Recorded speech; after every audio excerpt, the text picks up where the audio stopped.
Šī tās powerbanks ielikt iekšā. Bet viņš grib taisīt ciet? Es viņus gribu ielikt skapī, un pagaidām viņas uz zemes stāv. Bet viņas tur nekarsīs, viņas būs skapī iekšā. Es baigi nekarstīt kā. Bet viņiem tāpat elpošana kaut kāda vajadzīga. Jo manā powerbanka uzsils. Tev jau vienkārši viņas stāvēs. Glabāšanai ne jau Viņš lietot. man augšā pieslēgt ir saules paneļi. Man garāža pat pa sevi dzīvo. Man ir 7,2 kW garāža, viņa augšā ir saules paneļi, un tad viņi man tur pat pa sevi tā garāža, un, kā saka, dzīvo, un vasarā uzspēj pus māju no tās elektrības pabarot. Veļas mašīnas žāvējiem, viss no turienes man iet. Man vajag šitādu te galdiņu ar vienu skapu. Es domāju, man divas nevajag. Ka var blakus būt divi atvērtie plaukti kaut kādi. Tādu var uztaisīt? Atvērt to vai ne? Vai jau durvis jāņem ārā? Durtiņas jāņem ārā, bet nē, patiesībā vienkārši mēs uzliekam kāju.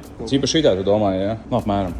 Nav idejas tikai bez ritentiņiem. Klausies, labi, mēs to sazīmēs pie maniem uz vietas. Šitie ir visi tie materiāli, kurus izmantot kā vismāc, vai kam tas ir tieši? Tas ir otra mūsu sadaļa ražošana. Bet pirms, ja es gribu galdam virsmu nevis to ozolkoku līmeni. Jā, mēs varam arī izskatīt cits variants. Principā es jau jebkur izvēlēties kādu Jā. gribu. Bet šis jau nebūs tik kruts kā ozolkoks preiz. Nē, Bet labi, kā viņš pret triecienu? Šitas būs čābīgs, tad jāņem speciāli pirkstu materiāls, kur mēs Šitas? neredzam. Šeit viņš nav izlikts, bet ir iespēja.